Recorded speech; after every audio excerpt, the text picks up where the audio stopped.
Ainda é 9h40, o relógio na cadeia anda em câmera lenta.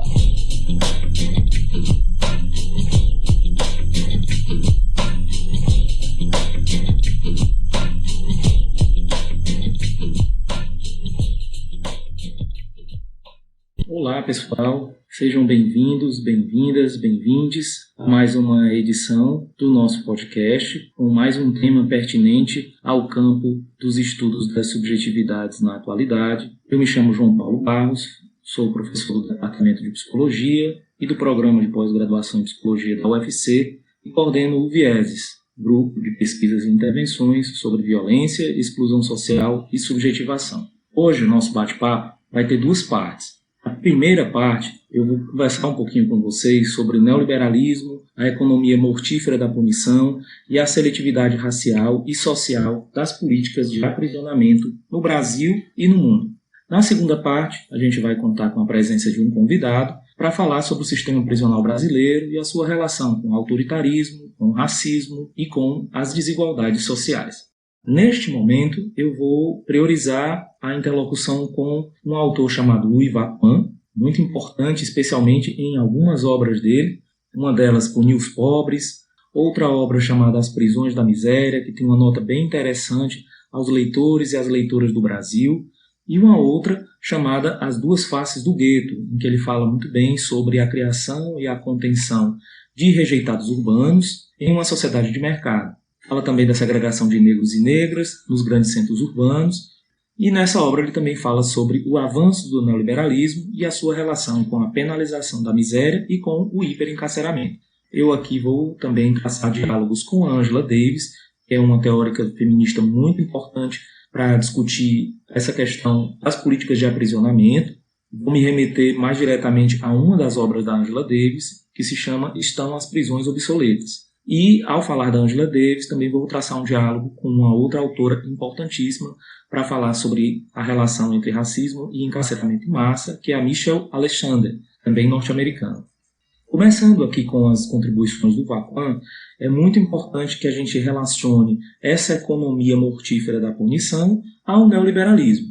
O neoliberalismo para o Vaquin tem alguns efeitos bastante importantes: a desregulação social, que se expressa através do desemprego em massa, da precarização do trabalho, do desmantelamento da proteção social. Um outro efeito importante do neoliberalismo é o recrudescimento do Estado punitivo. Um outro efeito importante é a penalização da pobreza, que seria uma forma de administração da insegurança social. E essa penalização da pobreza se expressa através de questões como o encarceramento em massa e a violência institucional. Também nessa discussão é importante que a gente mencione as respostas neoliberais à insegurança social. O Louis Vaquin fala de uma articulação entre o que ele chama de mão invisível do mercado com o punho de ferro do Estado.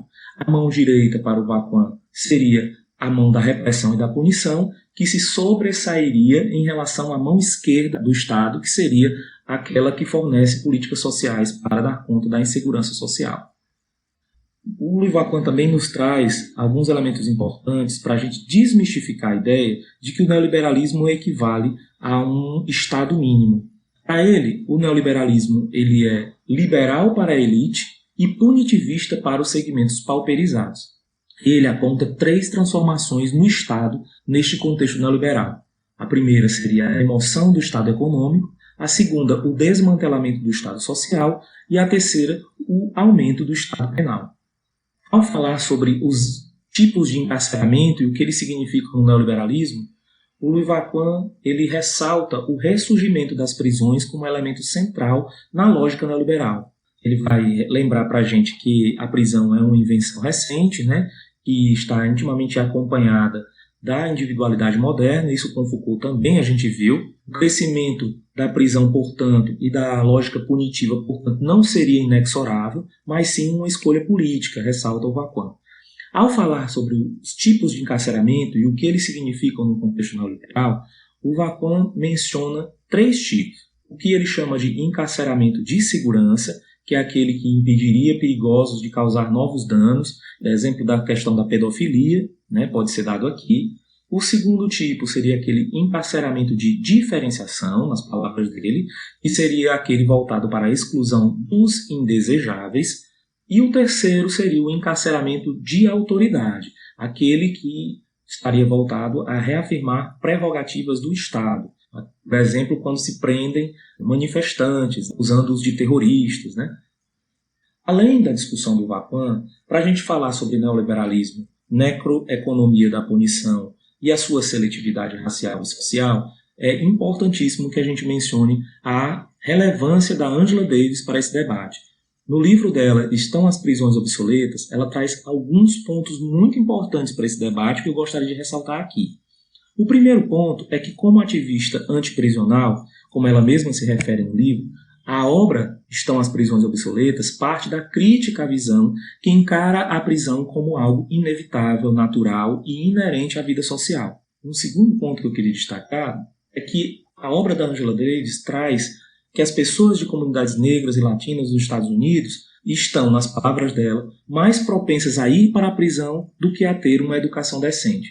Nesse sentido, a Angela Davis ressalta que, também nas palavras dela, o encarceramento em massa foi o programa social governamental implantado de forma mais abrangente no nosso tempo.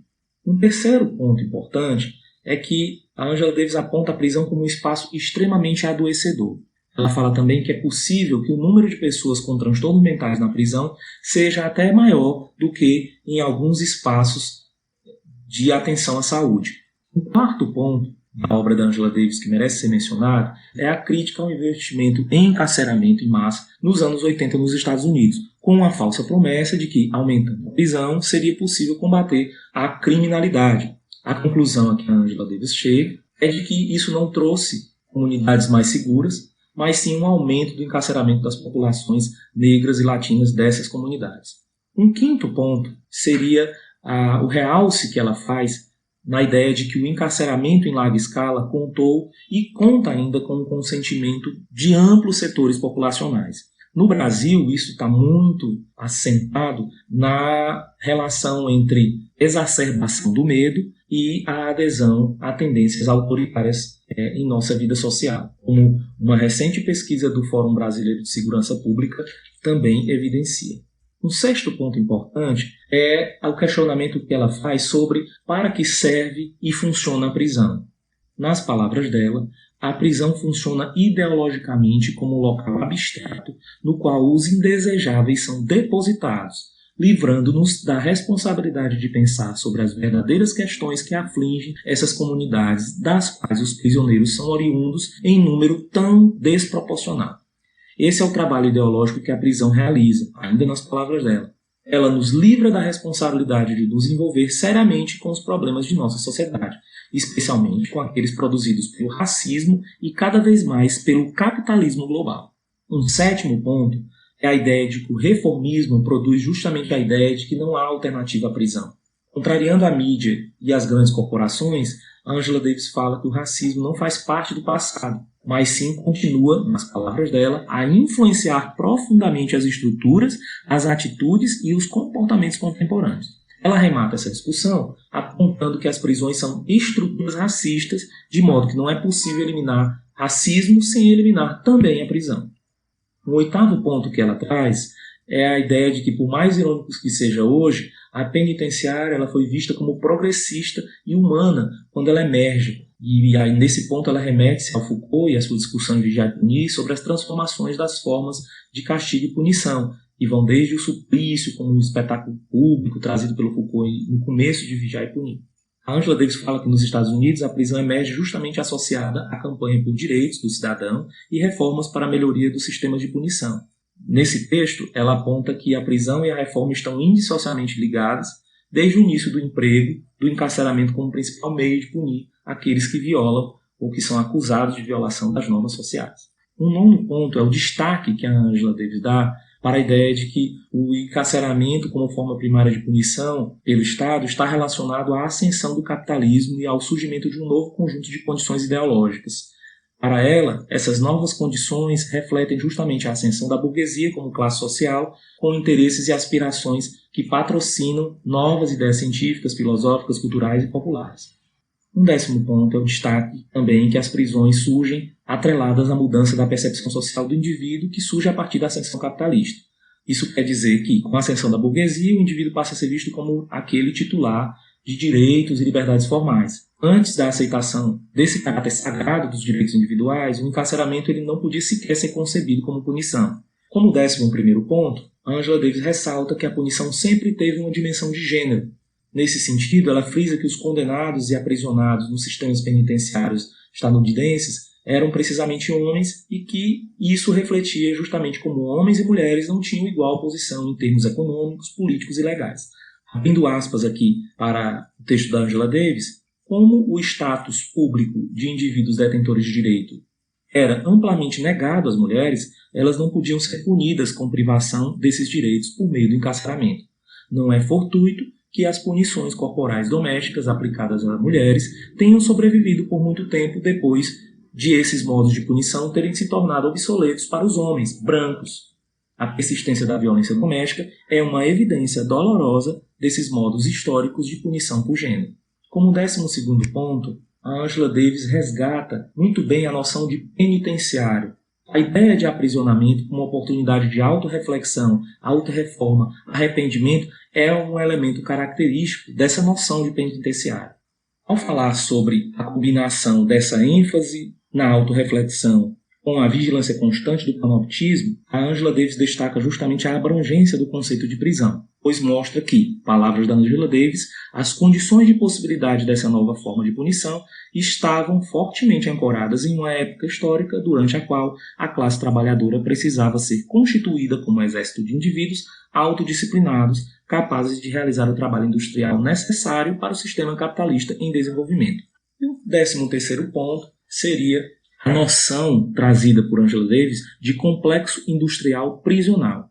Sobre essa noção, eu queria destacar pelo menos 10 questões importantes que ela nos traz. A primeira questão importante seria a relação entre governo, corporação, mídia e comunidades correcionais nesse debate sobre as políticas de aprisionamento contemporâneas.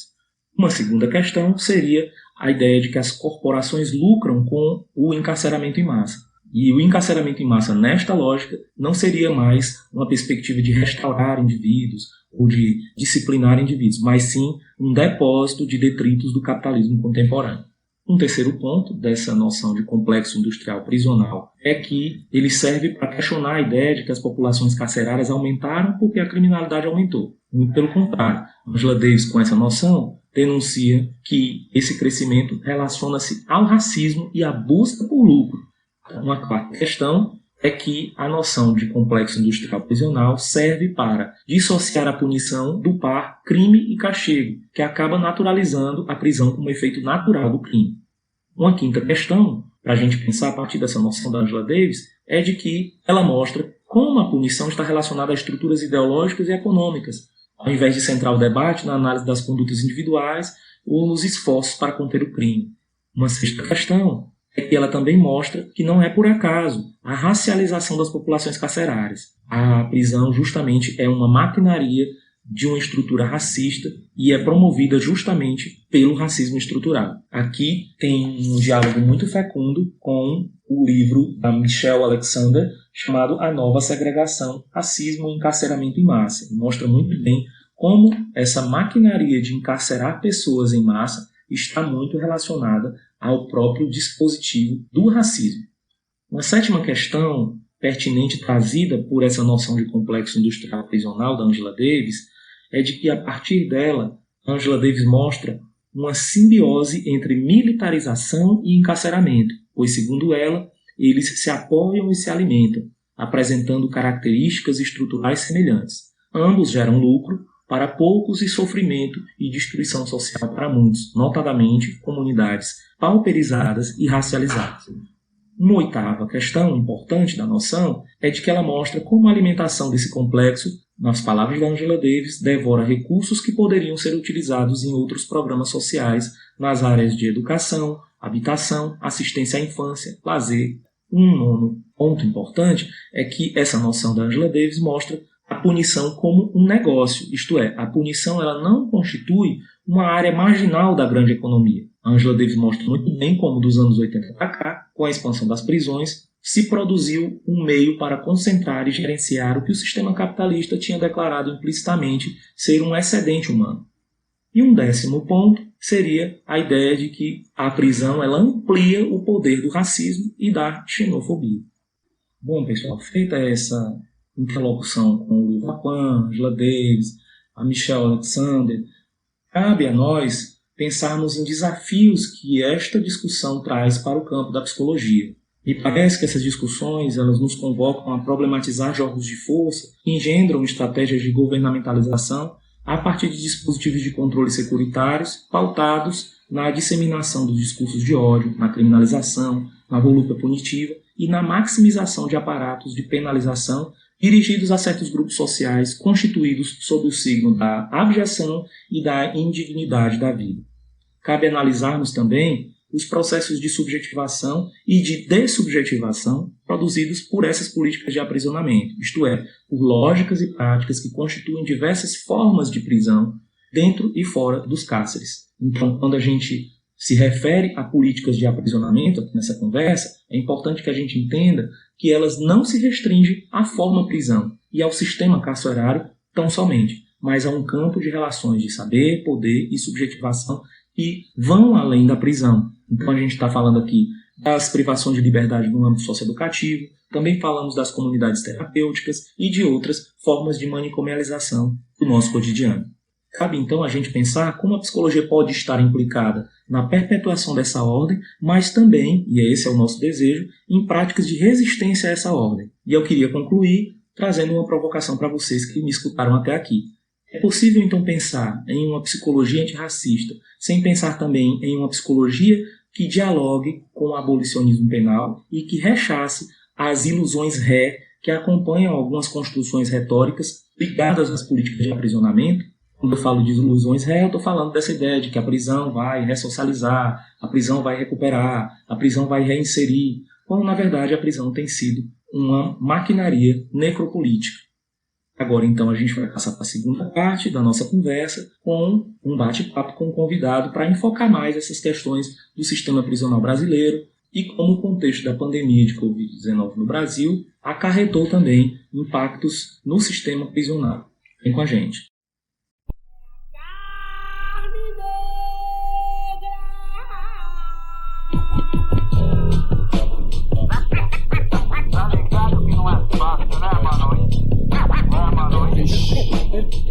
Liga aí. A carne mais barata no mercado é a carne negra. A carne mais barata no mercado é a carne negra. A carne mais barata no mercado é a carne negra. Olá, pessoal. É uma satisfação estar conversando com vocês. Convite do professor João Paulo e da Lúcia Bertini, muito pertinente, e tenho muito entusiasmo de participar dessa discussão, tendo em vista a admiração que eu nutro tanto pelo campo da psicologia, mas também pelo viés e atuação do professor João Paulo. E eu sou ítalo, sou sociólogo, né, de carreira, estou fazendo meu doutorado, faço parte do LEVE, aqui em Fortaleza, né, que tem contribuído tanto para as reflexões sobre violência, sobre as temáticas dos direitos humanos, e aqui, mais recentemente, muito beneficiado com a parceria com o Vieses. Tem despontado também essa parceria como muito oportuna para a compreensão de dilemas que marcam nossas vidas, né, que é da violência, da violação de direitos, da construção de subjetividades em uma realidade tão sufocante como a que vivemos hoje. Então, eu pesquiso prisão há pelo menos 8 anos aí, e vai ser muito oportuno também, muito gratificante conversar com vocês hoje. Beleza, Ítalo. Mais uma vez, seja bem-vindo. Tenho certeza que todo mundo vai curtir aí o papo que a gente vai traçar. Eu queria que você falasse um pouco, pessoal, qual é a leitura que você faz sobre o sistema prisional brasileiro e a relação desse sistema com a dinâmica de desigualdades raciais, a questão do próprio racismo na sua dimensão estrutural e a dinâmica das desigualdades que são acarretadas por essa questão da hierarquização racial. Bom, falar sobre o sistema prisional brasileiro é falar um pouco sobre nosso tempo contemporâneo. De modo geral, a sociedade brasileira possui uma formação autoritária desde o período da colonização que nós enfrentamos esse dilema. A pouca participação das classes que são acusadas como subalternas e que são extermináveis na construção da vida política, da construção da vida social, cultural, filosófica da nossa nação. E hoje é interessante porque em algum momento, no século XX, alguém pensou que as prisões poderiam sumir.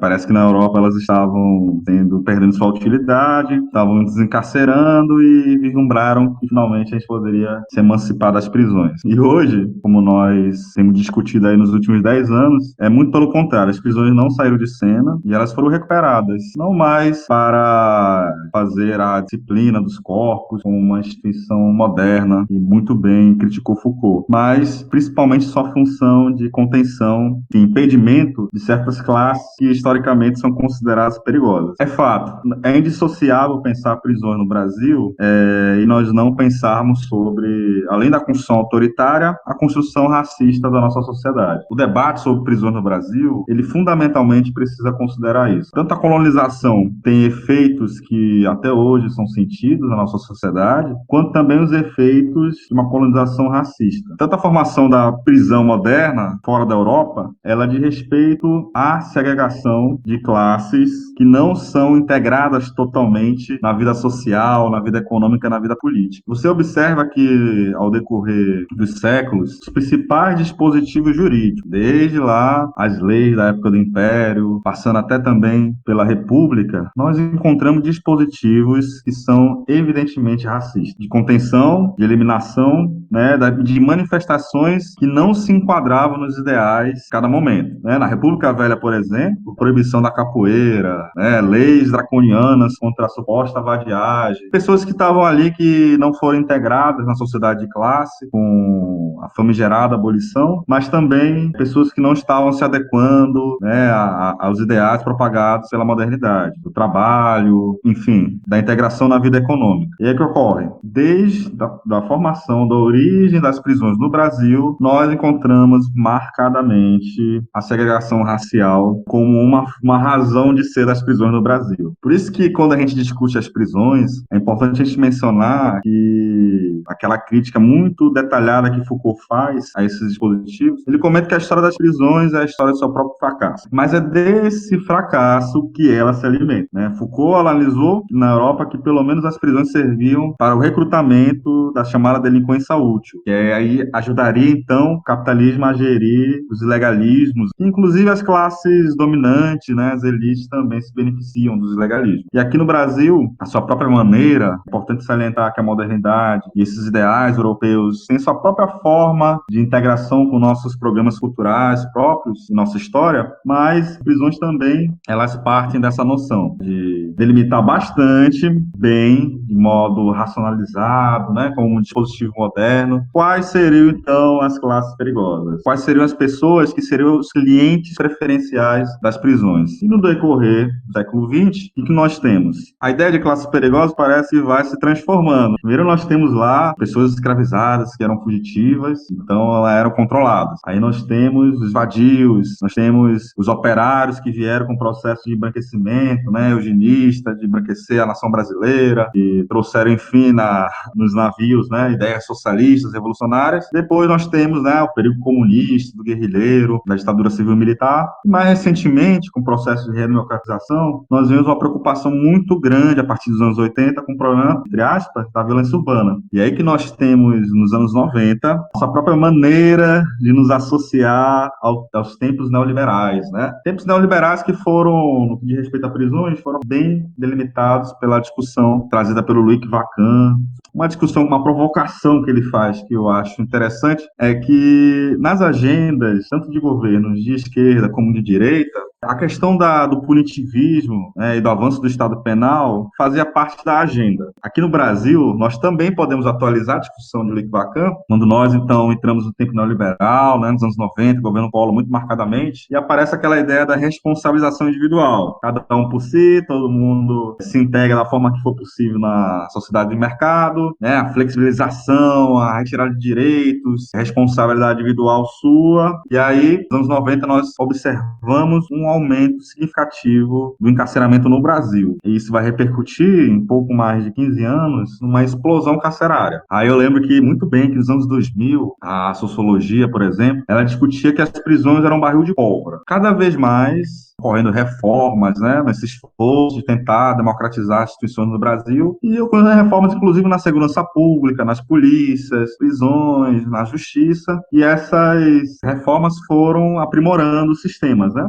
Então foram ficando sistemas cada vez mais eficientes, e isso acabou ocasionando, então, um super encarceramento. Só para vocês terem ideia, o número de mulheres presas aumentou algo como mais de 500% em pouco mais de uma década. Então, nós observamos, né, que mesmo no período democrático brasileiro, essas prisões que vêm com toda essa herança de segregação racial, de racismo, muito interessada em apenas uma parcela da sociedade, ela vai se atualizando também com a sociedade brasileira e seu destino, e também vai aprimorando o seu alcance. Tanto que hoje, para nós discutirmos prisões, é importantíssimo nós imaginarmos as prisões, para quem nunca foi em uma, né, nós imaginarmos que ela é um prédio, uma instituição, um dispositivo que está extremamente integrada à sociedade. Apesar dela ter um efeito não mais de disciplinar individualmente os corpos, porque ela não está mais interessada nisso, e sim muito mais em conter e governar grandes contingentes populacionais que não serão inseridos nessa sociedade do mérito, do consumo, do trabalho. As prisões, elas emergem, então, de modo mais contemporâneo, como um dispositivo central para o governo das cidades. Então, elas são integradas. O que ocorre dentro de uma prisão diz respeito também ao que ocorre nos bairros. A relação entre bairros e prisões, hoje, ela é muito mais pensada no Brasil. Não observa mais aqueles paradigmas de isolamento, de extinção total. Isso não ocorre. Tanto que quem nunca foi numa unidade prisional e não adentrou, se a gente observar de longe, sem entrar, a gente vai observar que todo o tempo está entrando, saindo pessoas, né, advogados, funcionários, escolas de trabalho dentro do sistema prisional, e também vão entrando pessoas que são encarceradas, desencarceradas, ideias vão entrando também, mercadorias e bens. Então elas são extremamente ligadas. E para a gente que mora aqui no Ceará, né, não temos dúvida sobre isso, né? Nos últimos anos aí, nós observamos que os destinos das prisões podem afetar grandes cidades, como Fortaleza, até pequenas cidades, né, do Ceará foram afetadas pelos chamados atentados, que é um momento onde é exacerbada, enfim, os problemas prisionais, que são latentes, que ocorrem de modo cotidiano, mas aí então as rebeliões e atentados colocam na ordem do dia seus problemas.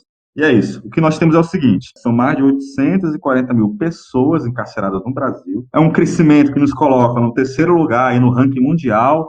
E é mais de 45% de pessoas que estão encarceradas hoje e não foram julgadas, sem sentença. São os chamados presos provisórios. Presos e presos provisórios, que é um tema aí que sempre está em questão, sempre está em relevo quando nós falamos em prisões no Brasil. A questão das prisões provisórias, né? E a incapacidade de processar o número de pessoas que são cotidianamente presas pelo sistema de segurança pública e a necessidade que a sociedade coloca pelo encarceramento, encarcerar mais, criar mais leis punitivas. E aí, para concluir, eu acho interessante, né, que nós temos 840 mil pessoas encarceradas. A maior parte dessas pessoas são pessoas negras, pessoas pretas, e nós observamos também baixa escolaridade, nós observamos que a maioria dessas pessoas estão em condições de superlotação, é muito comum no Brasil, celas que seriam feitas para 6 pessoas, às vezes está com 10, 20, 30, tem ocasiões que tem até 60, 80 pessoas em espaço para apenas 6 pessoas, o que é revelador de como as prisões operam no Brasil. São espaços de privação, né? São espaços de privação de diferentes ordens, seja de acesso à justiça, seja de acesso de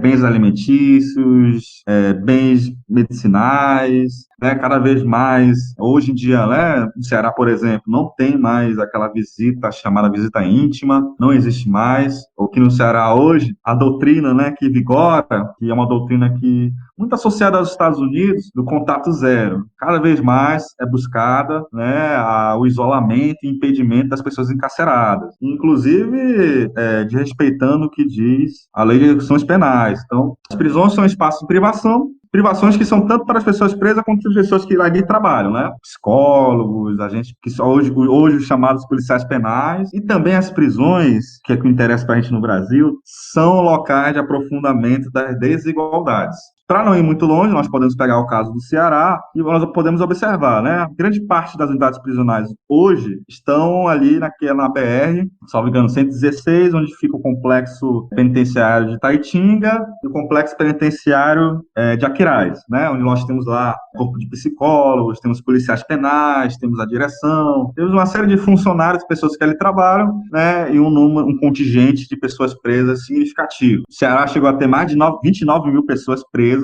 É um aumento muito grande quando nós vamos pegar os dados. Em 2008 era em torno de 12 mil pessoas e hoje nós temos aí 28 mil. Então o Ceará também dá sua contribuição para o encarceramento no Brasil. E aí quando nós observamos aqueles locais, nós observamos que a maior parte das pessoas que ali transitam são familiares, né? Quando a gente pensa prisão ou prisões no Brasil, a gente tem que pensar que aquele número que eu citei, 840 mil pessoas presas, é muito maior se nós formos pensar o efeito direto que as prisões possuem. Como eu estou falando que as prisões são integradas ao destino das cidades, né, dos bairros, as prisões, quando uma pessoa é encarcerada, ela afeta também seu convívio social, né? Os laços são rompidos, mas também são ressignificados ou então retrabalhados, que é aí que o que ocorre. As famílias, amigos, né, enfim, companheiros, companheiras, são afetados com a prisão da pessoa, né, com seu parente. Então, no Ceará, nós temos uma romaria aí de mulheres, principalmente, que fazem funcionar o sistema, né?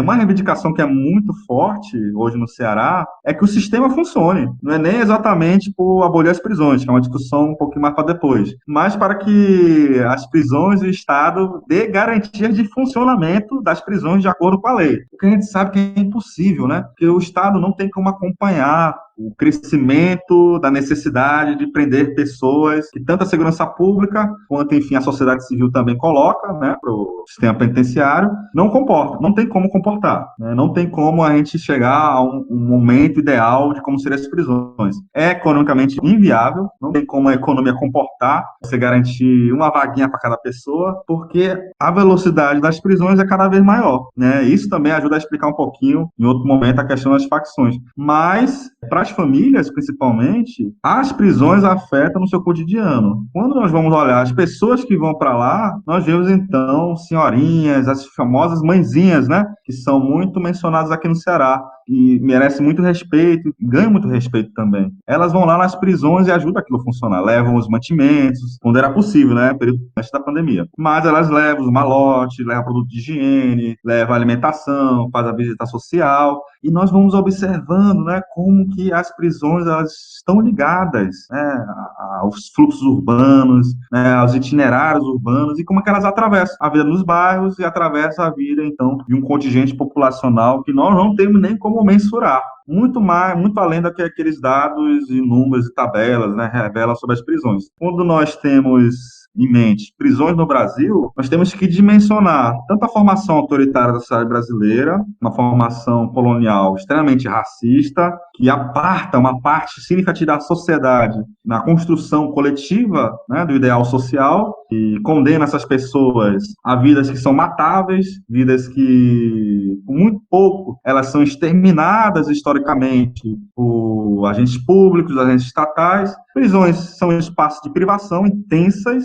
elas possuem efeitos muito marcantes na vida pessoal, na trajetória, na individualidade da pessoa, e também elas aprofundam as desigualdades. Elas são um mecanismo de governo e são um mecanismo de manutenção da desigualdade no Brasil. Por isso que esse debate hoje é fundamental, E nós temos também que ter em mente uma coisa. Para nós da academia, que muitas vezes temos interesse, pode ser até para trabalhar numa prisão, às vezes, né, atuar como sociólogo, como psicólogo, psicóloga, e também às vezes fazer pesquisa, é que nós devemos ter um compromisso muito sério diante dessas questões. Se são espaços da miséria social, se são espaços de sofrimento, espaços onde as pessoas criam expectativas, sonhos são destruídos, e sonhos são elaborados e reelaborados, então a academia também precisa ter um cuidado muito especial ao lidar com esse tema, para a gente também não ser aquelas pessoas que vão ajudar a aprofundar esse mecanismo de desigualdade que, enfim, oprime uma parte significativa da sociedade brasileira.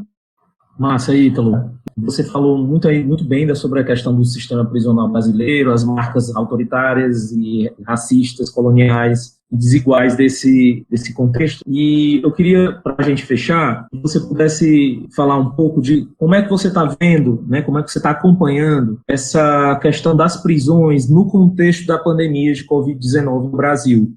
Uma questão que é importante salientar, como qualquer instituição coletiva e humana, as prisões elas não são naturais. Existe uma forte tendência, senso comum que também pode ser muito perspicaz, pode ser muito inteligente, mas que como se as prisões fossem instituições permanentes, como se não fosse possível vida sem a existência de prisões. E no contexto da pandemia, é muito interessante, porque tanto elas ganham certo destaque no mundo público, quanto também elas são colocadas um pouquinho de lado. Qual é o destaque? Quando nós começamos a pautar a questão do distanciamento social, do avanço da Covid-19, é que o que nós vamos fazer então com as pessoas que nós estamos encarcerando massivamente em escala industrial atualmente? Aí veio a discussão no Brasil. Primeiro, foi muito importante que o Conselho Nacional de Justiça publicou a Recomendação 62, Conselho Nacional de Justiça, que versou aí sobre, contribuiu até de modo muito original, foi elogiado internacionalmente pelo seu pioneirismo frente a essa situação inesperada da Covid-19, mas que foi pouco seguido no Brasil, recomendando que os grupos de risco fossem para domiciliar, que fosse adiantado medidas de desencarceramento, fossem criados aí grupos de trabalho, monitoramento pelo Tribunal de Justiça, né, local das unidades federativas, enfim, que reunisse, então, grupos que congregassem familiares, associações de familiares, para pensar em medidas de enfrentamento. Mas é interessante que, se a gente discute que a formação da sociedade brasileira possui uma herança extremamente autoritária, a discussão no mundo público no Brasil deu uma aula pra gente, né? Nós tivemos uma resistência muito grande de magistrados para empreender medidas de desencarceramento, inclusive de pessoas com condições plenas para tanto. No Ceará, por exemplo, até hoje nós temos notícia que provavelmente mulheres grávidas ainda estão encarceradas no Instituto Penal Feminino. E nós sabemos que as mulheres é uma vergonha nacional no que diz respeito ao sistema penitenciário brasileiro. Historicamente, vocês podem observar em CPIs, em relatórios antigos, anos 2000 para trás, diversos informes, denúncias que o Brasil foi alvo de violações de direitos humanos. E a situação das mulheres é uma situação extremamente preocupante, pelo abandono que elas sofrem no momento do seu encarceramento. A Angela Davis é muito importante para a gente pensar como as prisões são sexistas, como elas também operam, né, as opressões de gênero que são generalizadas então na sociedade. E isso é muito observável aqui no IPF, né, no Instituto Penal Feminino. Nós não observamos desencarceramento como poderia ter sido feito no Brasil, muito pelo contrário. O que nós observamos, na verdade, foi um grande esforço do poder público, sobretudo o judiciário, para manter as pessoas presas, manter encarceradas. O ministro da Justiça, Segurança Pública, Sérgio Moro, ele até foi uma das pessoas que participou da discussão sobre a construção de containers para, então, aumentar o número de vagas e fazer o isolamento de pessoas que seriam infectadas dentro das prisões. Houve, então, uma grande reação de organizações de direitos humanos, uma reação internacional, inclusive, e acabou que o Departamento Penitenciário não levou à frente essa ideia de containers, né? Porque é isso, se a prisão não está isolada e as pessoas estão entrando e saindo, né, pessoas estão sendo desencarceradas, sendo presas e sendo levadas para as unidades prisionais, como também os policiais penais têm suas escalas de trabalho e eles vão e voltam para casa, era muito óbvio que que a Covid-19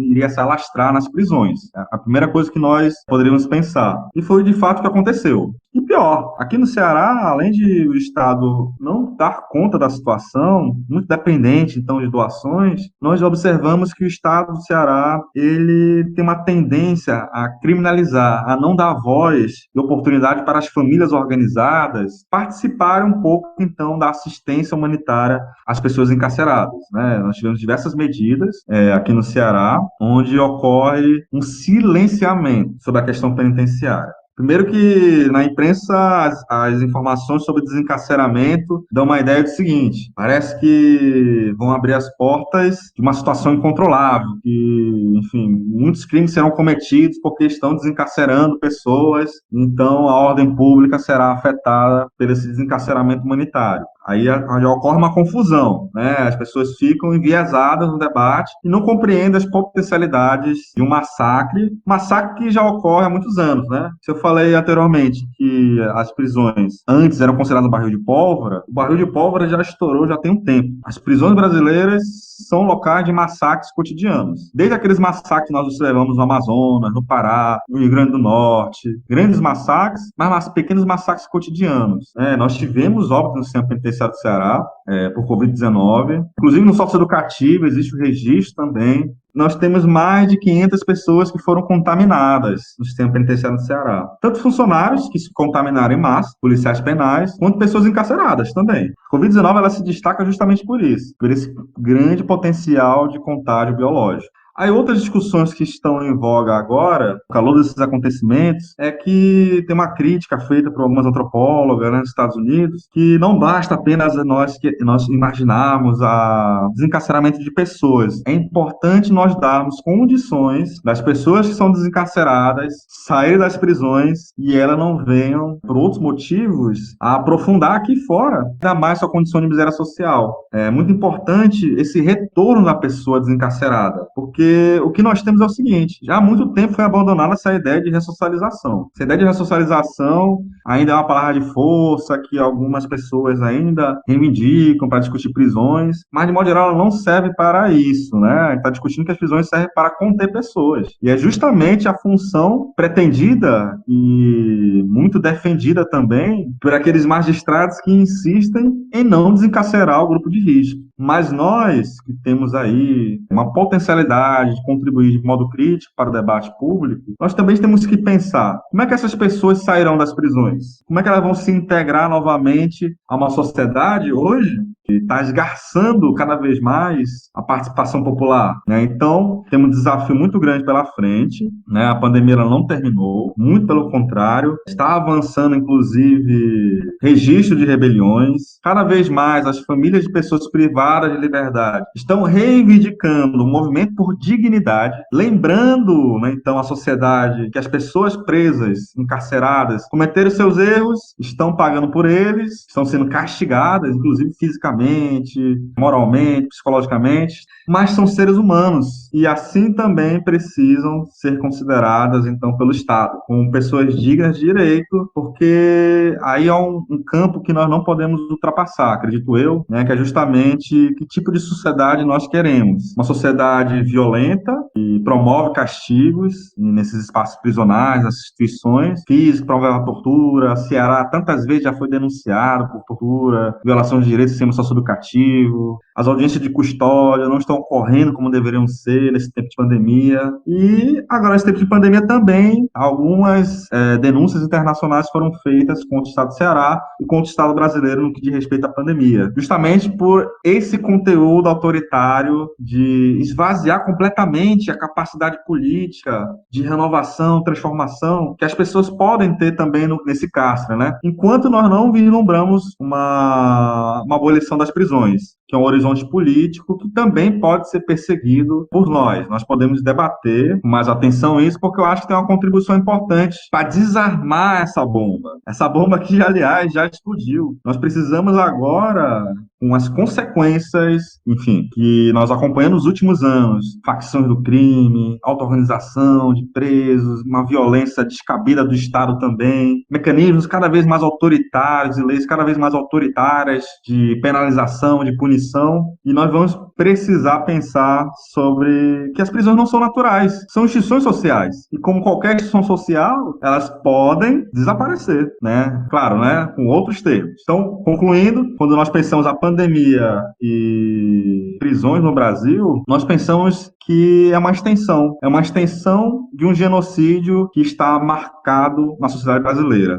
Agora o que nós temos é um massacre cotidiano. Não temos respostas, não temos uma direção, não temos futuro para uma parcela considerável da população brasileira. Cada um por si, né? A questão dos aplicativos, dos entregadores, é muito latente isso. E diante desse estado de coisas sufocante, que é a pandemia, e também essas instituições autoritárias, nós podemos encontrar novos áreas aí, com outras contribuições que não sejam essas que estão, na verdade, seletivamente marcando pessoas negras, pobres, mulheres para serem encarceradas e exterminadas. Então, o debate da pandemia e prisões é urgente. Bem, Ítalo, eu queria muito te agradecer pela tua participação. Você colocou questões muito importantes, pertinentes, instigantes para o nosso debate, né, contemporâneo. E eu queria, na verdade, em nome do Vieses, em nome de nós que estamos aqui do ponto de vista da psicologia social, debatendo as questões da violência, dos processos de exclusão, ratificar a importância desse diálogo interdisciplinar, transdisciplinar, para a gente pensar as questões complexas do nosso tempo, né? Só a partir dessa troca que a gente consegue desenvolver ferramentas teóricas, ferramentas analíticas que sejam capazes de dar conta dos desafios que o nosso presente nos apresenta. Então, eu queria mais uma vez te agradecer, te desejar aí saúde, desejar sucesso aí nas empreitadas acadêmicas, nas lutas políticas também articuladas a essas pesquisas que você tem se engajado. Muito obrigado, meu amigo. Obrigado, João Paulo, professor. Gratidão participar contigo, contribuir um pouquinho e estimular o estudo e a pesquisa interessada, compromissada. E o último recado que eu dou para o pessoal, gente, quando estivermos atuando no mundo do trabalho, a gente sempre lembrar que a gente não quer tutelar as pessoas, né? Quem porventura for trabalhar no sistema prisional, também é um trabalho muito interessante na psicologia, ninguém tem preso seu não, tá? A gente, na verdade, sempre tem que pensar em empoderar as pessoas, né? E as pessoas terem a capacidade de agir coletivamente. Então, agradeço demais e estamos à disposição.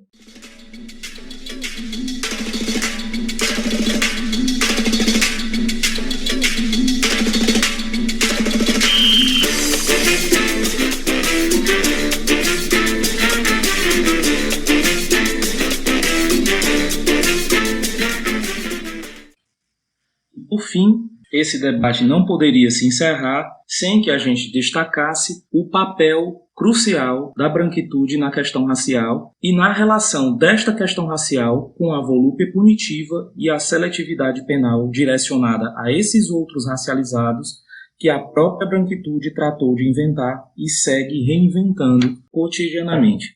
Bem, para você que nos acompanhou até o final desta edição, deixo aqui o meu muito obrigado. Espero que a gente se encontre novamente na próxima edição com mais um tema. Seguimos traçando vários planos. Um abraço. Dicionário, sem olhar no dicionário, ele conhece a liberdade.